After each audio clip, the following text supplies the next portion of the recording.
Good evening doctor. আমার নাম Rahul, Philippines থেকে এসেছি। আমি একটি বিষয় নিয়ে একটু বিস্তারিত জানতে চাচ্ছিলাম যে ইসলাম ধর্মে নবী ইব্রাহিমের ছেলে ইসমাইল, তার গুরুত্ব কতখানি? ভাই, আপনি প্রশ্ন করলেন যে হজরত ইসমাইল আলাইহিসসালামের গুরুত্ব কতখানি ইসলাম ধর্মে। আমরা বিশ্বাস করি যে ইসমাইল আলাইহিসসালাম নবী ইব্রাহিমের ছেলে। এই কথাটা শুধু পবিত্র কোরআনে নয়, খ্রিস্টানদের বাইবেলও আছে। বাইবেল আর কোরআন দুটোতেই এরকম বলা হয়েছে যে ইব্রাহিম আলাইহিসসালাম তার ছিল দুজন স্ত্রী, সারা এবং হাজেরা। এই কথাটা বাইবেলে উল্লেখ করা হয়েছে, পবিত্র কোরআনও আছে। এখন আইজাক, তিনি শান্তিতে থাকুন। ইসহাক, তার মা ছিলেন সারা, তিনি শান্তিতে থাকুন। আর ইসমাইল আলাইহিসসালামের মা ছিলেন হাজেরা, তিনিও শান্তিতে থাকুন। তাহলে তারা দুজনেই ছিলেন নবী, ইব্রাহিম আলাইহিসসালামের সন্তান। তারা দুজনেই ছিলেন আল্লাহর নবী। আমরা দুজনকেই ভালোবাসবো এবং শ্রদ্ধা করব। আশা করি উত্তরটা পেয়েছেন। হ্যাঁ ভাই। আসসালামু আলাইকুম। আমার প্রশ্নটা আগের এক মহিলার প্রশ্নের কথার প্রসঙ্গ ধরে, যিনি বলেছিলেন যে ধর্মের মধ্যে ভালো জিনিসগুলো দৃষ্টান্ত হিসেবে তুলে ধরতে হবে। এখন আমি বিশ্বাস করি যে ইসলাম হচ্ছে বড় একটা চেইনের ছোট একটা অংশ। এখানে প্রথমে আমাদেরকে দেখতে হবে ইহুদি ধর্ম, খ্রিস্টান ধর্ম, তারপর ইসলাম। একজন সত্যিকারের মুসলিম হতে গেলে আপনাকে প্রথমে বিশ্বাস করতে হবে ইহুদি আর খ্রিস্টান ধর্ম। আমার প্রশ্নটা হলো, ইসলাম ধর্ম যীশুখ্রিস্টের ক্রুশবিদ্ধ হওয়া সম্পর্কে কি বলেছে? আমি যীশুখ্রিস্টের ক্রুশবিদ্ধ হওয়ার উপরে ইসলামিক গল্পটা বিস্তারিত জানতে চাচ্ছিলাম।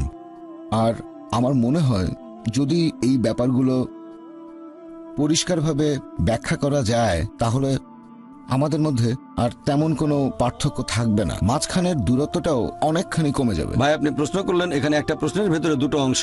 আপনার মতো একজন মুসলিম তখনই মুসলিম হতে পারে যদি আগে ইহুদি আর খ্রিস্টান ধর্ম বুঝে তারপর ইসলাম বুঝতে চায়। আমি এটা মানতে পারছি না। আল্লাহ পবিত্র কোরআনে বলেছেন সূরা আলে ইমরান অধ্যায় নম্বর 3 আয়াত নম্বর 19, আল্লাহ সুবহানাহু ওয়া তাআলার কাছে একমাত্র গ্রহণযোগ্য দিন হচ্ছে ইসলাম। মুসা নবী যে ধর্ম প্রচার করেছেন সেটা আসলে ছিল ইসলাম। তিনি ইহুদি ধর্ম প্রচার করেননি। যীশু খ্রিস্ট যে ধর্মটা প্রচার করেছেন সেটাও ছিল আসলে ইসলাম। তিনি খ্রিস্টান ধর্ম প্রচার করেননি। খ্রিস্টান ধর্ম শব্দটা বাইবেলের কোথাও নেই, এটা কি জানেন? খ্রিস্টান ধর্ম যে শব্দটা বাইবেলে কোথাও খুঁজে পাবেন না। খ্রিস্টান শব্দটা প্রথম ব্যবহার করা হয়েছে বুক অফ অ্যাক্টসে। বুক অফ অ্যাক্টস বলছে যে অ্যান্টিওকের লোকজন তারা যীশু খ্রিস্টের অনুসারীদেরকে ডাকতো খ্রিস্টান বলে। এই নামটা দেওয়া হয়েছে আর সেটা দিয়েছে অ্যান্টিওকের লোকজন। যীশু খ্রিস্ট তার জীবদ্দশায় কোনোদিন খ্রিস্টান শব্দটা শোনেননি, এটা কি জানেন? তাহলে তিনি খ্রিস্টান ধর্ম প্রচার করবেন কিভাবে? আপনি যেটা বললেন যে একজন মুসলিম প্রথমে জানবে ইহুদি আর খ্রিস্টান ধর্ম তারপর ইসলাম সম্পর্কে, এটা পুরোপুরি ভুল। আল্লাহর কাছে একমাত্র গ্রহণযোগ্য দিন হচ্ছে ইসলাম। আল্লাহর সব নবী রাসূলগণ প্রচার করেছেন ইসলাম। আপনি এখনকার দিনে যে বাইবেল আর অন্যান্য ধর্মগ্রন্থ দেখছেন এগুলো আসলে মূল আসমানি কিতাবের বিকৃত রূপ। এবার আপনার প্রশ্নটা যে ইসলাম যিশুর ক্রুশবিদ্ধ হওয়া সম্পর্কে কি বলে, এ ব্যাপারে ইসলামের দৃষ্টিভঙ্গিটা কেমন? কোরআন বলছে সূরা নিসা অধ্যায় নম্বর 4 আয়াত নম্বর 157 যে তারা বড়াই করে বলে আমরা মরিয়মের পুত্র যিশুকে হত্যা করেছি। ইহুদিরা তারা বড়াই করে বলে আমরা মরিয়মের পুত্র যিশুকে হত্যা করেছি। তারা তাকে হত্যা করেনি, তাকে ক্রুশবিদ্ধও করেনি, কিন্তু তাদের এরকম বিভ্রম হয়েছিল। যারা তার সম্পর্কে মতভেদ করেছিল তারা সংশয়যুক্ত ছিল, অনুমান ছাড়া তাদের কোনো জ্ঞানই ছিল না।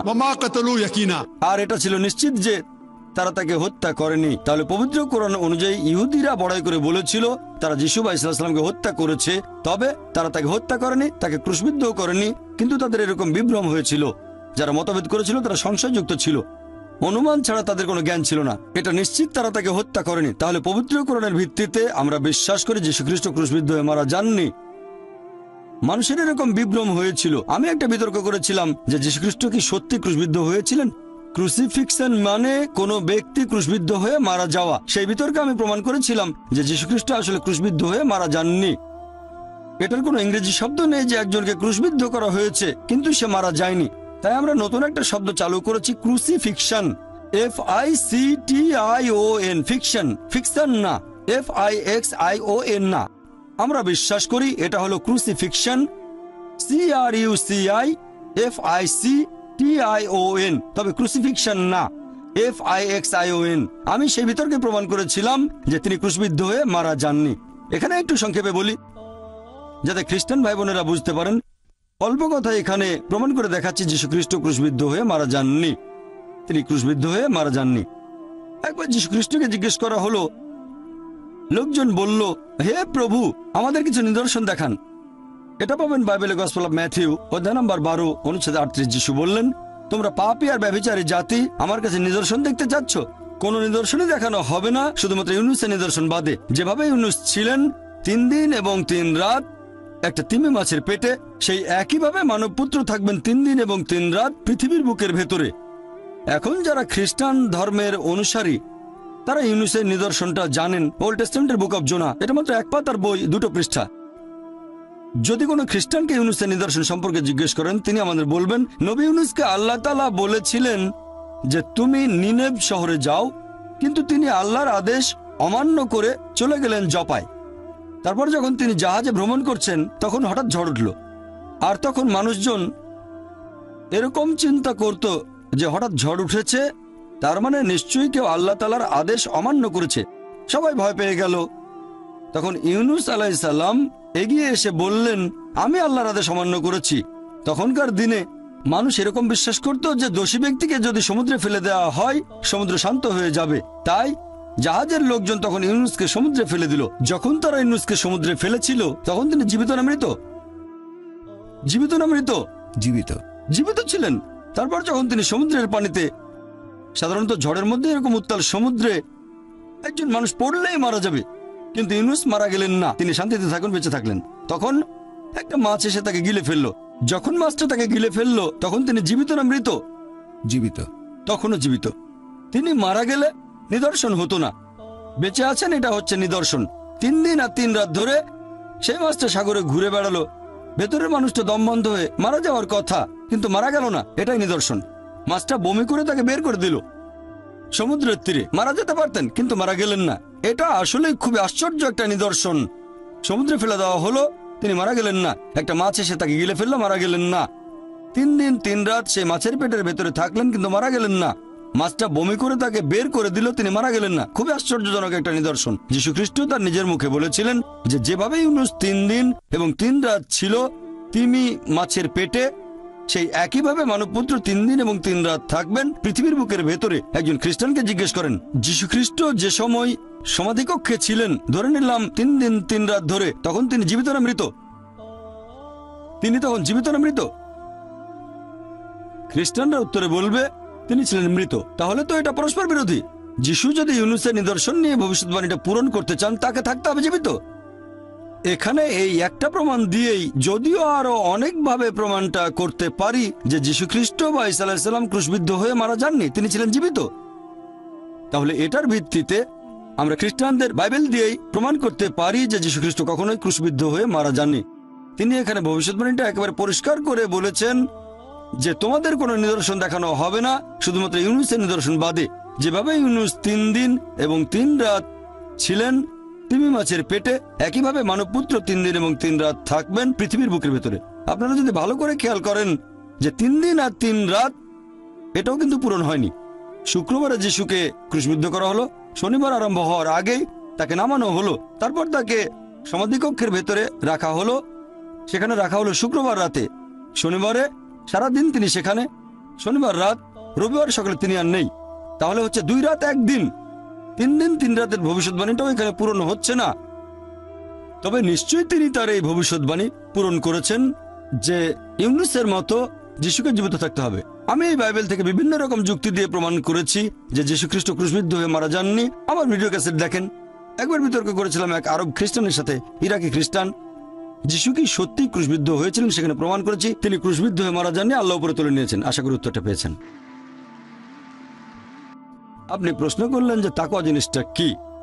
তাকওয়া মানে ধার্মিকতা, আল্লাহকে মেনে চলা এবং ন্যায়নিষ্ঠতা। একটা হাদিস আছে তাকওয়া সম্পর্কে, বলছে এটা অনেকটা এরকম, আপনি হাঁটছেন একটা জঙ্গলের মধ্যে, গাছপালায় অনেক কাঁটা আছে, আপনি ভয় পাচ্ছেন আপনার পোশাক সেই কাঁটায় বেঁধে যেতে পারে, সেজন্য আপনি খুব সাবধানে আপনার পোশাকটা বাঁচিয়ে সেই কাঁটায় ভরা জঙ্গলের মধ্য দিয়ে হাঁটছেন। তাকওয়া হচ্ছে এরকম। মূলত এটা হচ্ছে আল্লাহকে মেনে চলা, ধার্মিকতা, ন্যায়নিষ্ঠতা। এই হচ্ছে সংক্ষেপে তাকওয়া শব্দের মানে।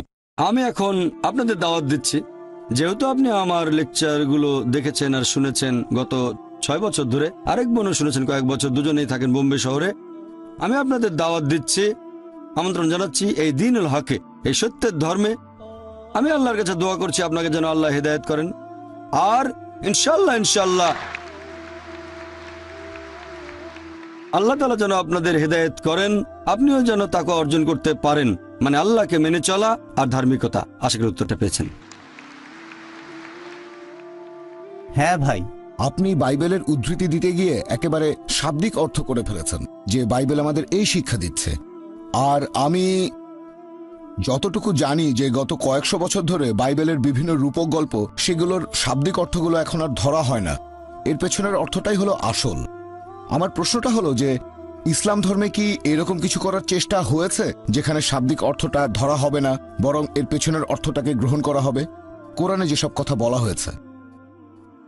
ভাই, আপনি প্রশ্ন করলেন যে আমি বাইবেলের উদ্ধৃতি দিয়েছি আর সবকিছুর শাব্দিক অর্থ করেছি, তবে গত কয়েকশো বছর ধরে রূপক অর্থগুলো নেওয়া হচ্ছে। রূপক গল্প কোরআনেও আছে, পবিত্র কোরআনেও রূপক আছে। আর কোনো কথা যদি কোরআনে বলা হয়, অনেক সময় দেখা যায় যে একটা শব্দের অনেকগুলো মানে আছে। যদি একটা শব্দের 5-6টা অর্থ হয়, হতে পারে সবগুলোই সঠিক, অথবা হয়তো একটা অর্থ ধরতে হবে। তবে তার মানে এই না যে পবিত্র কোরআন একটা কথা বলছে আর আপনি অন্য অর্থ ধরে বসলেন। পবিত্র কোরআনে রূপক গল্প আছে, অনেক রূপক গল্প পবিত্র কোরআনে, তবে তার মানে এই না যে শাব্দিক অর্থ কোরআনের বিরুদ্ধে যাবে। তাহলে কোরআন যেটা বলছে, বাইবেল যেটা বলছে, যেমন মূল যে ইঞ্জিল, যীশু খ্রিস্টের উপর যে আসমানি কিতাব নাজিল হয়েছিল, সেটা পাঠানো হয়েছিল দিক নির্দেশনা হিসেবে, যেটা উল্লেখ করা হয়েছে সেটা মেনে চলতে হবে। হ্যাঁ, অনেক সময় হতে পারে যে অন্য আরো কিছু অর্থ হয় আর সেগুলো সঠিক, তার মানে এই না যে সাধারণ যে অর্থটা সেটা বাদ দিতে হবে। হ্যাঁ ভাই, বলেন।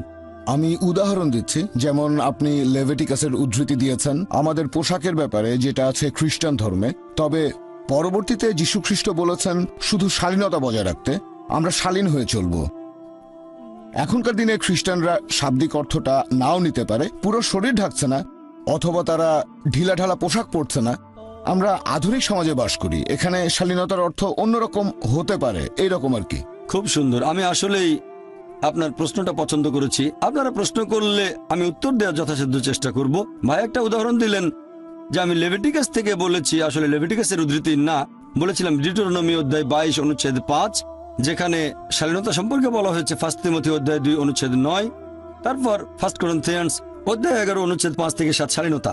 এখন আপনি আমাকে বলছেন বাইবেলে যীশুখ্রিস্ট যখন বলছেন শালীনতা বজায় রাখতে হবে, এখানে শাব্দিকভাবে হলেও তিনি পোশাকের কথা বলেননি, বলেছেন সমাজের শালীনতার কথা। এটা হচ্ছে আপনার ব্যাখ্যা বাইবেল সম্পর্কে। আসুন দেখি যীশুখ্রিস্ট নিজের মুখে কি বলেছেন। যীশুখ্রিস্ট তার নিজের মুখে বলেছেন, গসপেল অফ ম্যাথিউ অধ্যায় নম্বর 5 অনুচ্ছেদ 17 থেকে 20, এটা ভেবো না যে আমি নবীগণের বিধি ব্যবস্থা ধ্বংস করতে এসেছি, আমি ধ্বংস করতে আসিনি, বরং পূরণ করতে এসেছি। আকাশমণ্ডলে পৃথিবী লোপ না হওয়া পর্যন্ত এই বিধি ব্যবস্থার বিন্দু বিসর্গ লোপ হবে না, সবই পূরণ হবে। কেউ যদি এসব আদেশের মধ্যে সামান্য আদেশ অমান্য করে আর অন্যকে তা করতে শেখায়, তাহলে সে স্বর্গরাজ্যে তুচ্ছ বলে গণ্য হবে। আর যারা এই বিধি ব্যবস্থা পালন করে আর অন্যকে তা করতে শেখায়, তারা স্বর্গরাজ্যে মহান বলে গণ্য হবে। যদি তোমাদের ন্যায়নিষ্ঠতা শিক্ষক আর ফরিসীদের ন্যায়নিষ্ঠতা থেকে বেশি না হয়, তাহলে তোমরা স্বর্গরাজ্যে প্রবেশ করতে পারবে না। এখানে আমি কিং জেমস ভার্সনের অনুবাদটা পড়ে শোনালাম, মেমোরি থেকে বললাম। এটা কিং জেমস ভার্সনের বাংলা অনুবাদ, গসপেল অফ ম্যাথিউ অধ্যায় নম্বর 5 অনুচ্ছেদ হচ্ছে 17 থেকে 20। তাহলে যীশুখ্রিস্ট বলেছেন যদি এই বিধি ব্যবস্থা সামান্য আইন অমান্য করেন, যেটা হচ্ছে ওল্ড টেস্টামেন্টে, আপনি তাহলে স্বর্গরাজ্যে ঢুকতে পারবেন না। এখন ওল্ড টেস্টামেন্টে বলা হয়েছে মহিলারা এমন কোনো পোশাক পরবে না যেটা পুরুষেরা পরে, আর পুরুষেরা এমন কোনো পোশাক পরবে না যেটা মহিলারা পরে থাকে। আর আপনি আমাকে বললেন যে ভাই জাকির, এটা আসলে শাব্দিক অর্থ। এখন সমাজ বদলে গেছে, আর যীশুখ্রিস্ট বলেছেন তিনি শান্তিতে থাকুন। যদি বিধি ব্যবস্থার সামান্য আইন অমান্য করেন, তাহলে বেঁচতে যেতে পারবেন না। এখন আপনি কি বলবেন যীশুখ্রিস্ট আমাদের ভুল পথে পরিচালিত করার জন্য এসেছেন? মোটেই না। তিনি পরিষ্কার বলেছেন আকাশমণ্ডল ও পৃথিবী লোপ না হওয়া পর্যন্ত এই বিধি ব্যবস্থার বিন্দু বিসর্গও লোপ হবে না, সবই পূরণ হবে। এটা আসলে পরে প্রচার করেছে পল, সেন্ট পল, যিনি নিজেই নিজেকে যীশুখ্রিস্টের শিষ্য বলে দাবি করেন। তিনিই বলেছেন দেখো বিধি ব্যবস্থাকে ক্রুশবিদ্ধ করা হয়েছে। এটা পলের শিক্ষা। যীশুখ্রিস্ট কখনো এরকম শিক্ষা দেননি। কাকে বিশ্বাস করবেন, যীশুখ্রিস্টকে বিশ্বাস করবেন নাকি সেন্ট পলকে? তারপর যীশুখ্রিস্ট আরো বলেছেন যদি তোমাদের ন্যায়নিষ্ঠতা শিক্ষক আর ফরিসিদের ন্যায়নিষ্ঠতার চেয়ে বেশি না হয়, যদি ইহুদিদের চেয়ে উন্নত না হও, স্বর্গরাজ্যে প্রবেশ করতে পারবে না। তার মানে বাইবেলের ওল্ড টেস্টামেন্টে যেসব কথা বলা হয়েছে, শুকরের মাংস খাবে না, শালীনতা বজায় রাখবেন, সবকিছু মানতে হবে। এজন্য আপনি দেখবেন যে চার্চে যারা নান সিস্টার, তাদের পোশাক মুসলিম মহিলাদের মতো। আপনি কি মা মেরির কোনো ফটোগ্রাফ দেখেছেন? তার পুরো শরীর ঢাকা, মাথায় কাপড়, কবজি পর্যন্ত ঢাকা, পায়ের গোড়ালি পর্যন্ত। আমি জানি না ভবিষ্যতে কি হবে, আল্লাহ জানেন। মা মেরিকে হয়তো স্কার্ট পড়তে হতে পারে, আপনাদের ভাষায় এটাই উন্নতি। তবে আসলে তার পুরো শরীর ঢাকা। নানদের ব্যাপারটা একই রকম, নানদের পুরো শরীর ঢাকা। কেন? আর ইসলাম ধর্মে মুসলিম মহিলারা নানদের মতোই। প্রত্যেক মুসলিম মহিলা ধার্মিকতার কথা যদি বলেন, সে হবে ধার্মিক আর শালীন। এখানে আমি বলবো, খ্রিস্টান বলতে যদি তাদের বোঝানো হয় যারা যীশু খ্রিস্টের শিক্ষাগুলো মেনে চলে, তাহলে আমরা মুসলিমরা খ্রিস্টানদের চেয়ে আরো বেশি খ্রিস্টান। হ্যাঁ ভাই, আমি বলতে চাচ্ছি যে বর্তমানের এই আধুনিক সমাজ ব্যবস্থায় আমরা আধুনিকভাবে সবকিছুর ব্যাখ্যা করব। আমরা সব ক্ষেত্রে শাব্দিক অর্থটা হয়তো ধরবো না, আপনি যেভাবে ধর্মগ্রন্থের উদ্ধৃতি দিলেন সেভাবে ধরবো না। আমরা বোঝার চেষ্টা করব যে যীশু খ্রিস্ট তিনি এই কথাগুলো দিয়ে আসলে কি বোঝাতে চেয়েছিলেন। আমরা ওল্ড টেস্টামেন্টের কথাগুলো মেনে চলবো, তবে হয়তো শাব্দিক অর্থ না, বোঝার চেষ্টা করব তিনি কি বুঝিয়েছেন এই পোশাকের কথা বলে। যিশু বলেছেন এগুলো না থাকলে স্বর্গে যেতে পারবে না।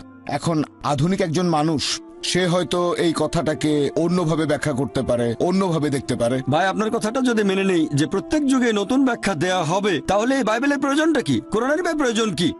যদি আপনি বারবার যুগের সাথে তাল মিলিয়ে ব্যাখ্যা করতে থাকেন আর আধুনিক সমাজের দৃষ্টিভঙ্গি যদি বাইবেলের ভেতরে ঢোকাতে চান, তাহলে বাইবেলের প্রয়োজনটা কি? বাইবেল তাহলে দরকার হবে কেন? কেন প্রয়োজন হবে বাইবেল? আপনি এভাবে বলতে পারেন যে বিজ্ঞান আর প্রযুক্তি আরো উন্নত হলে আপনি বাইবেল আরো ভালোভাবে বুঝতে পারবেন, কোরআন ভালোভাবে বুঝতে পারবেন, তাহলে আমার কোনো আপত্তি নেই।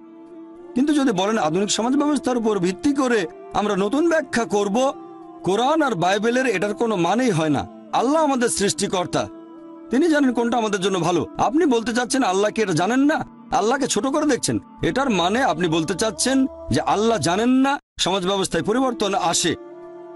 যদি পবিত্র কোরআন পড়ে দেখেন, যদিও এটা নাজিল হয়েছে 1400 বছর আগে, তারপরও কোরআনের এমন একটা কথা আপনি দেখাতে পারবেন না যেটা প্রতিষ্ঠিত কোনো বৈজ্ঞানিক তথ্যের বিরুদ্ধে যায়। এটা জানেন?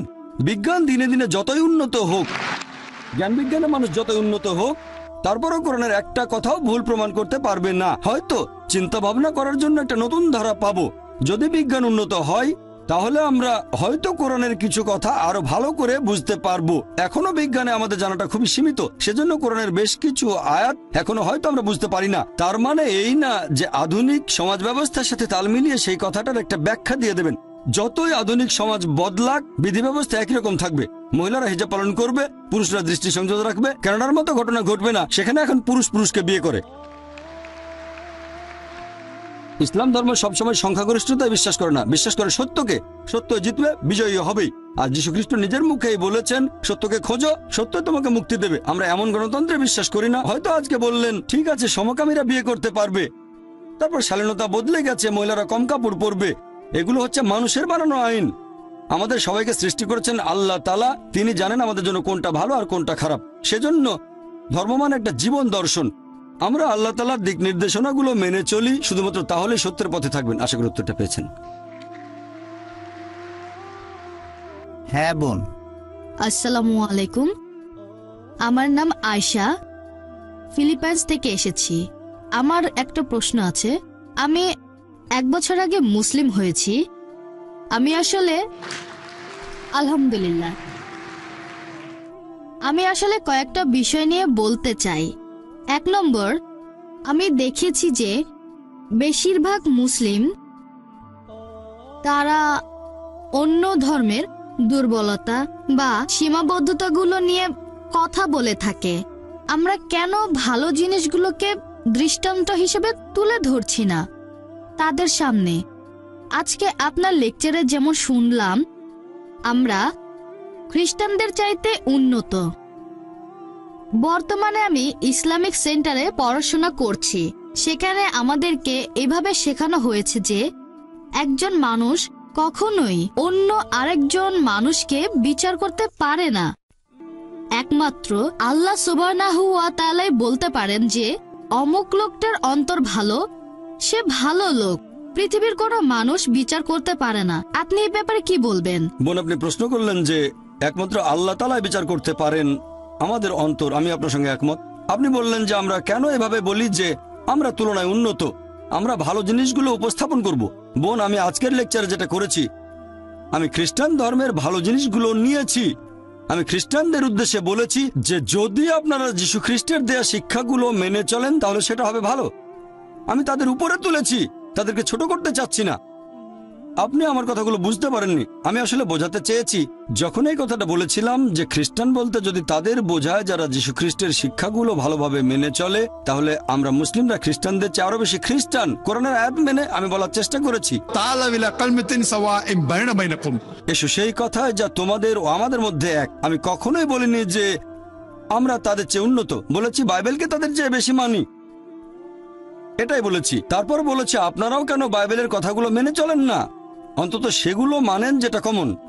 আমি বাইবেল থেকে ভালো জিনিসগুলো নিয়েছি। যদি আপনাদের বাইবেল বলে যে শালীনতা বজায় রাখো, মহিলারা মাথায় কাপড় দেবে, মহিলারা পর্দার আড়ালে থাকবে, মহিলারা শালীন হবে, আমি বলছি আপনারা শালীন থাকছেন না কেন? কখন প্রমাণ করার চেষ্টা করলাম যে আমরা হচ্ছি উন্নত তাদের চেয়ে? আমি বলতে চেয়েছি আসুন আমরা অন্তত সেগুলো মেনে চলার চেষ্টা করি যেগুলো কমন। এটা আমার বানানো কৌশল না, আমাদের সৃষ্টিকর্তা আল্লাহ তাআলা এটা বলেছেন, এটা আমার বানানো না। আল্লাহ এভাবে কথা বলতে বলেছেন। যদি আপনি বলেন এটা ভুল, তার মানে বলছেন আল্লাহর কথা ভুল। আল্লাহ পবিত্র কোরআনে বলেছেন সূরা আলে ইমরান অধ্যায় 3 আয়াত নম্বর 64, تعالوا إلى كلمة سواء بيننا وبينكم এসো সেই কথাই যা তোমাদের ও আমাদের মধ্যে এক। প্রথম সাদৃশ্য কি? ألا نعبد إلا الله। আমরা আল্লাহ ছাড়া কারো ইবাদত করি না। আমরা অমুসলিমদের কাছে আল্লাহর এই বাণী প্রচার করব। আমরা সাদৃশ্যগুলো দেখব, সবচেয়ে সেরা সাদৃশ্য এক আল্লাহর ইবাদত করব। আশা করি উত্তরটা পেয়েছেন। হ্যাঁ ভাই। এবারে পরের প্রশ্ন করছেন একজন অমুসলিম ভাই সামনের মাইক থেকে। প্রথমেই আপনাকে ধন্যবাদ জানাচ্ছি আমাদের প্রশ্নগুলোর উত্তর দেওয়ার জন্য, এতে সবার উপকার হচ্ছে। আপনার কাছে আমার প্রশ্নটা হলো, মুহাম্মদ সাল্লাল্লাহু আলাইহি সাল্লামের উপর প্রথম যে আয়াতটা নাজিল হয়েছিল যে ইকরা বিসমি রাব্বিকাল্লাযী, পড়ো তোমার প্রভুর নামে যিনি সৃষ্টি করেছেন, আমার প্রশ্নটা হলো যদি ফেরেশতা জিব্রাইল সে সময় নবী মুহাম্মদ সাল্লাল্লাহু আলাইহি সাল্লামকে বলতেন যে পড়ো তোমার প্রভুর নামে, এখন ব্যাপারটা এরকম হতে পারে যে জিব্রাইল প্রথমে সেটা নিজে বলেছেন, তারপর নবী মুহাম্মদ সাল্লাল্লাহু আলাইহি সাল্লামকে বলেছেন যে সেটা আবার পড়তে। নবী মুহাম্মদ সাল্লাল্লাহু আলাইহি সাল্লামের উত্তরটা ছিল যে আমি তো পড়তে জানি না। হ্যাঁ, এখন আমার মনে হচ্ছে যে ফেরেশতা জিব্রাইল নবীকে এমন কিছু দেখিয়েছেন যেটা লেখা ছিল, কারণ যদি শুধু মুখের কথা হতো, মানে প্রথমে ফেরেশতা নিজে পড়লেন, তারপর তিনি যদি নবীকে পড়তে বলতেন, তাহলে সেক্ষেত্রে নবীর কোনো কিছু পড়া অথবা লেখা লাগতো না, আগের কথাটাই আবার বলা। তার মানে কিছু একটা লেখা ছিল সেখানে, আর ফেরেশতা চেয়েছিলেন নবী যেন সেটা পড়েন, কিন্তু নবী উত্তর দিলেন যে আমি পড়তে জানি না। ঠিক, আর আমরা জানি যে কোরআন লিখিত অবস্থায় ছিল না, পরবর্তীতে এই পবিত্র কোরআন বই আকারে প্রকাশিত হয়। তবে অবতীর্ণ হওয়া প্রথম আয়াতটা এরকম বলছে যে সেটা হয়তো কোথাও লেখা ছিল। এখন আপনি এই ব্যাপারে কি বলবেন? ভাই, আপনি প্রশ্ন করলেন যখন প্রথম ওহী নাজিল হয়েছিল ইকরা, নবী বলেছিলেন মা আনা বিকারি, আমি পড়তে জানি না, অক্ষর জ্ঞান নেই। আপনি ধরে নিচ্ছেন এখানে নিশ্চিতভাবে কিছু লেখা ছিল, এটা আবশ্যিক না। যেমন ধরেন এখানে একজন লোক আছে, তাকে আমি বললাম যে পড়ো, যদি তাকে কোনো কিছু নাও দেখাই, সেই লোক বলবে কি পড়তে হবে দেন, অথবা আমি পড়তে জানি না। এটা আবশ্যিক না যে তাকে কিছু একটা দেখাতেই হবে। ঠিক, এটা হতে পারে নাও হতে পারে, এটা আবশ্যিক না। কাউকে কিছু করতে বললে ব্যাপারটা এমন না যে কিছু একটা দেখাতেই হবে। এভাবে বলবো না যে পড়তে পারো না কেন, এটা আবশ্যিক না যে কিছু একটা দেখাতেই হবে। যে মানুষটার অক্ষর জ্ঞান নেই সে নিজে থেকেই বলতে পারে যে আমি পড়তে পারি না। এটা আবশ্যিক না যে সে বলবে দেখাও কি পড়তে হবে, অথবা এই জিনিস না এটা পড়তে পারবো না। আমি যদি পড়তেই না জানি তাহলে তো জিনিসটা দেখে আমার লাভ কি হবে? ধরেন কেউ আমাকে বললো জাপানি ভাষা পড়েন, বললাম আমি পড়তে জানি না, আমি বলবো না কোথায় জাপানি ভাষা দেখান, তারপর বলবো চেষ্টা করে দেখি। আপনি আমাকে বললেন ভাই জাকির জাপানি ভাষা পড়েন, বলবো না যে ঠিক আছে আগে দেখান জাপানি ভাষা, বলবো আমি জাপানিজ পড়তে জানি না। ঠিক, বুঝতে পেরেছেন?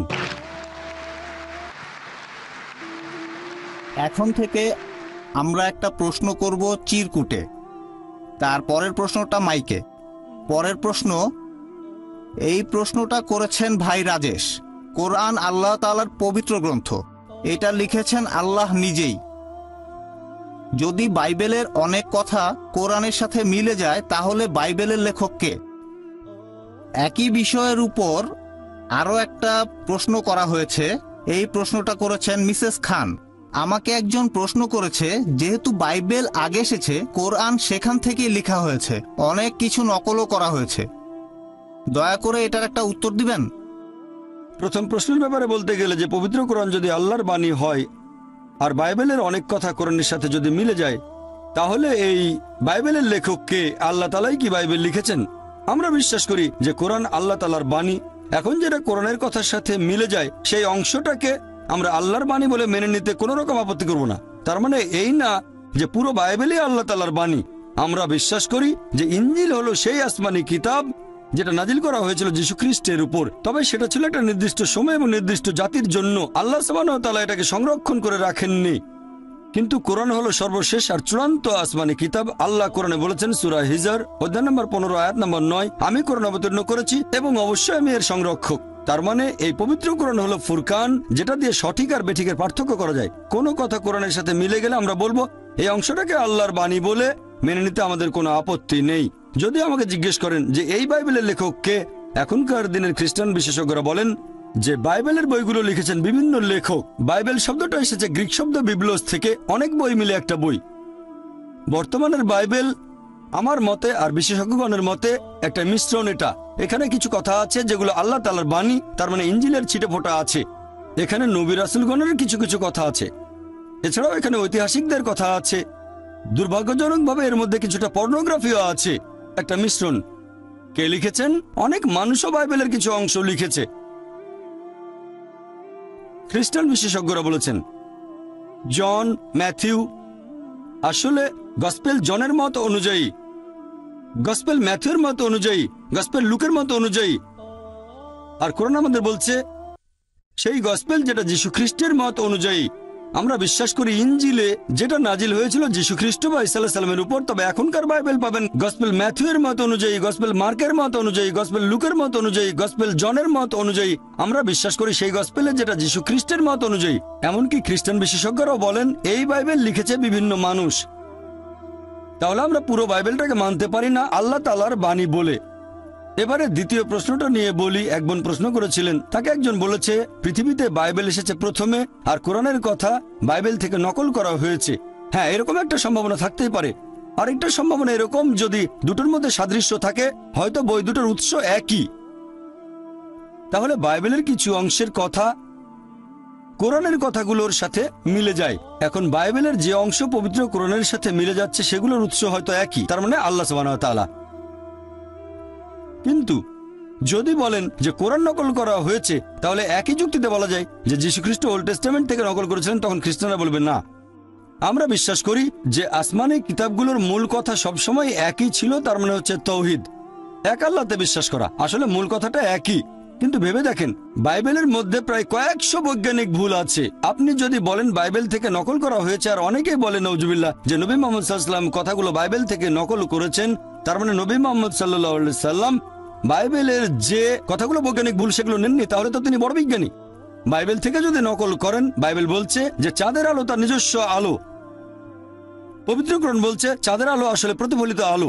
বাইবেল বলছে জেনেসিস অধ্যায় 1 অনুচ্ছেদ 16 থেকে 19 চাঁদের আলো তার নিজস্ব আলো। আর কোরআন বলছে সূরা ফুরকান অধ্যায় 25 আয়াত নম্বর 61 চাঁদের আলো হচ্ছে প্রতিফলিত আলো। তাহলে নবী মুহাম্মদ সাল্লাল্লাহু আলাইহি সাল্লাম তিনি বাইবেল থেকে নিয়ে সেটা শুধরে দিয়েছেন, আর বললেন না এটা নিজস্ব আলো না প্রতিফলিত আলো। এটা সম্ভব না। কোরআনে এমন অনেক কথা আছে যেটা বিজ্ঞান জেনেছে কিছুদিন আগে। কোরআন সেটা 1400 বছর আগে বলেছে। কোনো মানুষের পক্ষে এগুলো লেখা সম্ভব না। কোরআনে যে কথাগুলো আছে কোরআন কখনোই নকল করা হয়নি। এজন্য আমার ভিডিও ক্যাসেট দেখেন বিজ্ঞানের আলোকে কোরআন ও বাইবেল, সেখানে বিস্তারিত জানতে পারবেন। সেখানে আমি প্রমাণ করেছি যে কোরআন বাইবেল থেকে নকল করা হয়নি। কোরআন হচ্ছে ফুরকান, যে মানদণ্ড দিয়ে সঠিক আর বেঠিকের পার্থক্য করবো। আশা করি উত্তরটা পেয়েছেন। হ্যাঁ ভাই। আমার নাম পল, আমি এখানেই থাকি, পেশায় একজন ম্যানেজার। আমি আপনার কাছে 3টা প্রশ্ন করতে চাই। গত প্রায় 3 ঘন্টা ধরে অপেক্ষা করছি। এক নম্বর হলো, মৃত্যু আসলে দুই প্রকার, একটা হলো শরীরের মৃত্যু আর অন্যটা আত্মার মৃত্যু। এক ভাই এখানে প্রশ্ন করেছিলেন, যদি আপনি ইসলাম ধর্ম ত্যাগ করেন তাহলে সেজন্য আপনাকে মৃত্যুদণ্ড দেয়া হবে। খ্রিস্টানদের বাইবেলে ঈশ্বর আমাদের বলেছেন, যদি আমাকে না চেনো আমিও তোমাকে চিনি না। আর আমার মতে এই সরল কথাটা আত্মার মৃত্যুর কথা বলছে। একজন মানুষ যখন স্বেচ্ছায় ঈশ্বরকে অবহেলা করল, শেষ বিচারের দিনে যখন সে ঈশ্বরের সামনে দাঁড়াবে, তখন ঈশ্বর তার উদ্দেশ্যে বলবেন, তুমি তো আমাকে চেনোনি, তাই আমিও তোমাকে চিনি না। আর এটাই হলো আত্মার মৃত্যু। এটা আসলে আমার নিজস্ব মত। একদিন আমি আর আমার স্ত্রী দুবাইয়ের রাস্তায় হাঁটছিলাম, তখন চোখে পড়ল ইসলামের উপর বেশ কিছু সিডি আর বই। আমি সিঙ্গাপুর থেকে এসেছি, আমি ব্রিটিশ নাগরিক, তবে সিঙ্গাপুরে ছিলাম 23 বছর ধরে। আমি কোলাকুলি করেছি অনেক মুসলিমের সাথে, হিন্দু আর বৌদ্ধদের সাথে। ব্রিটেন থেকে দূরে ছিলাম বলেই অনেক মানুষের সাথে পরিচিত হতে পেরেছি, যেটা ব্রিটেনে থাকলে হয়তো সম্ভব হতো না। আপনার আজকের লেকচারটা আমার খুবই ভালো লেগেছে, আর মনে হয়েছে এটা আরো আগে শুনলে অনেক ভালো হতো। ইসলাম ধর্মের ভেতরে একটা ব্যাপার আমি বেশ ভালোভাবেই খেয়াল করেছি, যে মুসলিমরা শয়তান নিয়ে কথা বলে না, পাপ নিয়েও কোনো রকম কথা বলে না। আমি দ্বিধায় পড়েছিলাম, কারণ খ্রিস্টান ধর্মে ভালো আর মন্দের ভেতরে সবসময় একটা যুদ্ধ চলছে। বাইবেলের ওল্ড টেস্টামেন্ট, এই বইটাই আমি সবার আগে পড়েছি। এটার কথার সাথে ইসলাম ধর্মের অনেক সাদৃশ্য আছে। সেখানে মানুষ জবাই করছে গরু, তারপর ভেড়া, এরকম বিভিন্ন পশু জবাই দিয়ে পাপের প্রায়শ্চিত্ত করছে। আমি যতটুকু বুঝি যে পাপ যত গুরুতর তত বেশি পশু জবাই দেয়া হচ্ছে। তারপর মন্দিরের সামনে বিশাল বড় একটা বেদিতে এই পশুগুলোকে আগুনে পোড়ানোর ব্যবস্থা করা হয়। এই নিয়মটা বন্ধ হলো কেন? ইসলাম ধর্ম যখন ওল্ড টেস্টামেন্ট থেকে অনেক কিছুই গ্রহণ করেছে, মানে আমি ওল্ড টেস্টামেন্ট সম্পর্কে যতটা জানি, ইব্রাহিমের একজন স্ত্রীর নাম ছিল সারা। আপনারা কিভাবে জানলেন? আপনারা জেনেছেন কারণ লিপিবদ্ধ করা হয়েছে। তাহলে কি আপনি এটা মানবেন যে নিউ টেস্টামেন্ট, সেখানে যেসব মানুষজন এর বইগুলো লিখেছেন তারা কি এখানে সত্যি কথা বলেছেন? আশা করছি আপনি আমার এই প্রশ্নগুলোর উত্তর দেবেন। তারা কি সত্যি কথা বলছেন, নাকি সেখানে সবকিছুই বানানো কথা? আর এছাড়াও এখনকার দিনে আমরা কেন সেই আগের মতো আমাদের পাপের প্রায়শ্চিত্ত করার জন্য পশু হত্যা করছি না? কারণ তাহলে আমরা ক্ষমা পেতে পারি। আমি শেষ যে পয়েন্টটা নিয়ে কথা বলবো, আমি নিজেও এটা জেনে খুব অবাক হয়েছিলাম। এটা জেনেছিলাম সিঙ্গাপুরে। যিশুকে যখন ক্রুশবিদ্ধ করা হয়েছিল তখন সেখানে বেশ কিছু ঐতিহাসিক বাস করতেন। তারা খ্রিস্টান ছিল না, তারা আসলে কোন ধর্মের ছিল সেই ব্যাপারে কোনো রেফারেন্সই নেই। তারা লিখেছিলেন যে যীশু খ্রিস্ট নামে একজন মানুষ ছিলেন, আমরা মানি তিনি ছিলেন, আর মুসলিম হিসেবে আপনারাও এটা মানেন যে তিনি ছিলেন, আর তাকে সে সময় ক্রুশবিদ্ধ করা হয়েছিল। এখন এটা বাইবেলে লিপিবদ্ধ করেছেন সেই সব মানুষজন যাদের ব্যাপারে আমি জিজ্ঞাসা করেছিলাম, যেমন মার্ক, ম্যাথিউ, লুক আর জন পৃথিবীতে ছিলেন। এখন এগুলো কি সবই বানানো গল্প? কারণ অন্যান্য আরো অনেক ঘটনাও তো লেখা আছে। যীশু খ্রিস্টের বিভিন্ন কথা, সেগুলো লাল কালি দিয়ে লেখা আছে রেড লেটার বাইবেলে। আমরা কিভাবে বলতে পারি যে এই ব্যাপারটা ঘটেছে অথবা এই ব্যাপারটা ঘটেনি? দুঃখিত, অনেক লম্বা প্রশ্ন। সমস্যা নেই, উত্তর দিচ্ছি ভাই, খুব সুন্দর প্রশ্ন করেছেন। আপনি বললেন যে আমি আমার লেকচারে বলেছিলাম যে নবী ইব্রাহিমের একজন স্ত্রী, তার নাম ছিল সারা, তারা দুজনে শান্তিতে থাকুন। তাদের ব্যাপারে কোত্থেকে জানলাম? বাইবেল থেকে। আপনি প্রশ্ন করলেন যে ইসলাম ধর্মের সাথে ওল্ড টেস্টামেন্টের অনেক সাদৃশ্য আছে। এখন নিউ টেস্টামেন্টের ব্যাপারে আমি বাছাই করছি কেন, লেখকদের বিশ্বাস করছি না কেন। ভাই, যে কোনো কিছু হোক, সেটা ওল্ড টেস্টামেন্টের অংশ বা নিউ টেস্টামেন্ট হোক, হিন্দু ধর্মগ্রন্থের অংশ বা অন্য যে কোনো ধর্মগ্রন্থ, আমি একজন মুসলিম হিসেবে যেটা মনে করি, এটা আমার মতামত, অন্যদের মতামতগুলো পরে বলছি। আমি একজন মুসলিম হিসেবে যেটা বলতে পারি, এই পবিত্র কোরআন হচ্ছে ফুরকান, যেটা দিয়ে সঠিক আর বেঠিকের পার্থক্য করা যায়। আমাদের প্রিয় নবী মুহাম্মদ সাল্লাল্লাহু আলাইহি ওয়াসাল্লাম বলেছেন, बल्लिगु अन्नी वलो आया। মাত্র একটা আয়াত জানলেও তা প্রচার করো। আর আহলে কিতাবীদের গ্রন্থ থেকে উদ্ধৃতি দিলেও কোনো সমস্যা নেই। এখন ইহুদি আর খ্রিস্টানদের ধর্মগ্রন্থ সম্পর্কে যদি কিছু বলতে হয়, এখানে তিনটা নিয়ম মানতে হবে। নিয়ম নাম্বার 1, যদি সেটা কোরআনের সাথে মিলে যায় তাহলে আমরা কোনো আপত্তি ছাড়াই সেই অংশটাকে আল্লাহর বাণী বলে মেনে নেব, 1 নাম্বার। এরপর 2 নাম্বার, সেটা যদি কোরআনের বিরুদ্ধে যায় তাহলে বাতিল করে দেব। সেটা আল্লাহর বাণী হতে পারে না, সেটা যে লিখুক, পল, ম্যাথিউ, মার্ক, জন, যে লিখে থাকুক। 1 নম্বর নিয়ম, যদি সেটা কোরআনের সাথে মিলে যায়, কারণ এই কথাগুলো আল্লাহর বাণী বলে প্রমাণিত। যদি আমাদের মুসলিমদের কথা বলেন, বৈজ্ঞানিকভাবেও সঠিক। একজন লজিক্যাল মানুষ যদি বুঝতে পারে যে এটা আল্লাহ তাআলার বাণী, তারপর যদি তুলনা করে সেখানে প্রমাণিত জিনিসটার সাথে যদি কিছু মিলে যায়, এটাকে বলা যায় আমাদের স্কেল, দৈর্ঘ্য মাপার ফিতা। জানেন, যখন নিশ্চিত হলাম যে মাপটা সঠিক, তখন সেটাকে আমরা ব্যবহার করি আমাদের ফুরকান হিসেবে। তাহলে যে কথাগুলো আছে ওল্ড টেস্টামেন্ট, নিউ টেস্টামেন্টে, হিন্দু ধর্মগ্রন্থে, বৌদ্ধ ধর্মগ্রন্থে, যেটা কোরআনের সাথে মিলে যায় সেটাকে আল্লাহর বাণী বলে মেনে নিতে আমাদের কোনো আপত্তি নেই। যেটা পবিত্র কোরআনের বিরুদ্ধে যায়, সহিহ হাদিসের বিরুদ্ধে, সেটা বাতিল করে দেব, সত্যি হতে পারে না। এখন যে কথাটা কোরআনের সাথে মেলে না, আবার কোরআনের বিরুদ্ধেও যায় না, সেটা ঐচ্ছিক। সেটা হচ্ছে ঐচ্ছিক। ঐচ্ছিক মানে সঠিকও হতে পারে, ভুলও হতে পারে।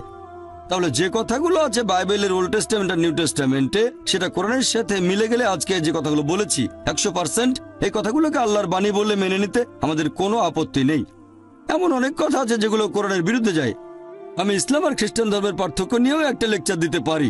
আবার কিছু কথা আছে যেগুলো ঐচ্ছিক, যেটা কোরআনের বিরুদ্ধে যায় না, কোরআনের সাথে মেলেও না। তাই এই কথাগুলো যেগুলো কোরআনের বিরুদ্ধে যায় না বা কোরআনের সাথে মেলেও না, সেগুলো আমাদের জন্য হচ্ছে ঐচ্ছিক। যে কথাগুলো কোরআনের বিরুদ্ধে যায় সেগুলোকে আল্লাহর বাণী বলে মানতে পারি না। তাহলে নিউ টেস্টামেন্ট যারা লিখেছেন, যেটা পবিত্র কোরআনের শিক্ষার বিরুদ্ধে যায়, সেটাকে বাতিল করে দেব। যেটা মিলে যায় বলবো হতে পারে আল্লাহর বাণী। যেটা কোরআনের সাথে মেলে না, আবার বিরুদ্ধেও যায় না, সেটাকে বলবো ঐচ্ছিক। এখন একজন অমুসলিমের ব্যাপারে যদি বলতে হয়, আমরা যুক্তি ব্যবহার করব। ধরেন কোরআন পাশে সরিয়ে রাখলাম। বর্তমানে বিজ্ঞান আর প্রযুক্তি অনেক উন্নত হয়েছে।